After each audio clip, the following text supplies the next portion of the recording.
C1C01901964. Saya dari kelas R09 Prodi Akuntansi. Pada video kali ini saya akan menjelaskan dengan materi akad salam. Untuk lebih lengkapnya silakan simak video berikut ini.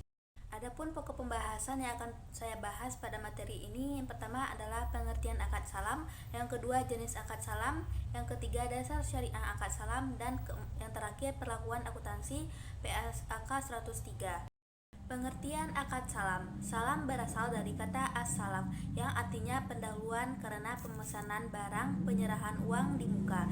Para ahli fikih menamainya al-mahwij, barang-barang mendesak, karena ia sejenis jual beli yang dilakukan mendesak walaupun barang yang diperjualbelikan tidak ada di tempat. Salam dapat didefinisikan sebagai transaksi atau akad jual beli di mana barang yang diperjualbelikan belum ada ketika transaksi dilakukan dan pembeli melakukan pembayaran di muka, sedangkan pembayaran barang baru dilakukan di kemudian hari. Selanjutnya, jenis akad salam. Jenis akad salam ini terbagi menjadi dua, yang pertama salam dan yang kedua salam paralel. Yang pertama, salam adalah transaksi jual beli di mana barang yang diperjualbelikan belum ada ketika transaksi dilakukan. Pembeli melakukan pembayaran di muka, sedangkan penyerahan barang baru dilakukan di kemudian hari. Selanjutnya, salam paralel artinya melaksanakan dua transaksi salam, yaitu antara pemesanan pembeli dan penjual, serta antara penjual dan pemasok atau pihak ketiga lainnya. Hal ini terjadi ketika penjual tidak memiliki barang pesanan dan memesan kepada pihak lain untuk menyediakan barang pesanan tersebut. Selanjutnya, untuk materi yang ketiga yaitu dasar syariah. Dalam materi dasar syariah ini saya akan membahas yang pertama sumber hukum akad salam, yang kedua rukun dan ketentuan akad salam, dan yang ketiga berakhirnya akad salam. Yang pertama, rukun dan ketentuan akad salam. Rukun dan ketentuan akad salam ini terbagi menjadi tiga. Yang pertama, pelaku, yaitu terdiri atas penjual dan pembeli. Yang kedua, objek akad berupa barang yang akan diserahkan dan modal salam. Dan yang ketiga, ijab kabul atau serah terima. Selanjutnya, sumber hukum akad salam. Adapun sumber hukum akad salam ini terbagi menjadi dua, yaitu Al-Quran dan hadis. Seperti yang terdapat dalam Quran surat kedua ayat 282 yang artinya, hai orang-orang yang beriman, apakah kamu bermuamalah tidak secara tunai untuk waktu yang ditentukan, hendaknya kamu melunasinya dengan benar. Selanjutnya, hadis, barang siapa yang melakukan salam, hendaklah ia melakukannya dengan takaran yang jelas dan timbangannya yang jelas pula untuk jangka waktu yang diketahui. Hadis riwayat Bukhari, Muslim. Selanjutnya, berakhirnya akad salam. Adapun hal-hal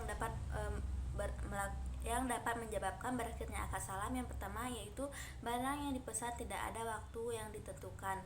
Yang kedua, barang yang dikirim cacat atau tidak sesuai dengan dipastikan dalam akad.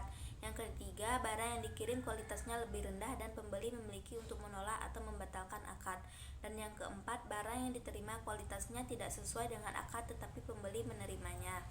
Untuk materi yang keempat yaitu perlakuan akuntansi PSAK 103, yaitu yang pertama akuntansi untuk pembeli. Hal-hal yang harus dicatat oleh pembeli dalam transaksi secara akuntansi, yang pertama adalah pengakuan piutang salam.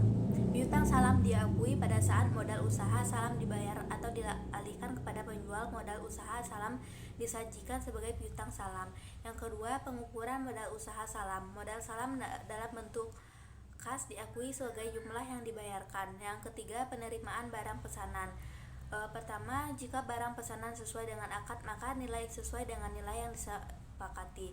Nah, jika barang pesanan berbeda kualitasnya, maka terdapat ketentuan, yaitu nilai wajar dari barang pesanan yang diterima nilainya sama atau lebih tinggi dari nilai barang pesanan yang tercantum dalam akad, maka barang pesanan diterima diukur sesuai dengan nilai akad. Yang kedua, jika nilai wajar dari barang pesanan yang diterima lebih rendah dari nilai barang pesanan yang tercantum dalam akad, maka barang pesanan yang diterima diukur sesuai dengan nilai wajar pada saat diterima dan selisihnya diakui sebagai kerugian. Selanjutnya, jika pembeli tidak menerima bagian atau seluruh barang pesanan pada tanggal jatuh tempo pengiriman, maka terdapat ketentuan. Yang pertama, Jika tanggal pengiriman diperpanjang, maka nilai tercatat piutang salam sebesar bagiannya belum dipenuhi sesuai dengan nilai yang tercantum dalam akad. Jika akad salam dibatalkan sebagai atau seluruhnya, maka piutang salam berubah menjadi piutang yang harus dilunasi oleh penjual sebesar bagian yang tidak dapat dipenuhi.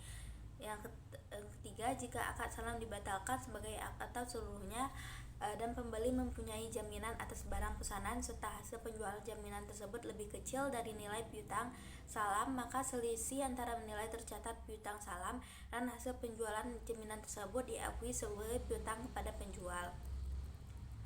Denda selanjutnya ada denda yang diterima dan diberikan oleh pembeli diakui sebagai bagian dan dana kebaikan. Selanjutnya, akuntansi untuk penjual. Yang pertama, pengukuran kewajiban salam. Kewajiban salam diakui pada saat penjual menerima modal usaha salam. Modal usaha salam yang diterima disajikan sebagai kewajiban salam. Yang kedua, pengukuran kewajiban salam. Jika modal usaha salam dalam bentuk kas, diukur sebagai jumlah yang diterima. Yang ketiga, kewajiban salam dihentikan pengukurannya pada saat penyerahan barang kepada pembeli. Yang keempat, jika penjualan melakukan transaksi salam paralel, selisih antara penjual yang dibayar oleh pembeli akhir dan biaya perolehan barang pesanan diakui sebagai keuntungan atau kerugian pada saat penyerahan barang pesanan oleh penjual kepada pembeli akhir. Nah, hanya itulah materi yang dapat saya sampaikan. Apabila terdapat kekurangan, saya mohon maaf. Saya akhiri dengan wassalamualaikum warahmatullahi wabarakatuh.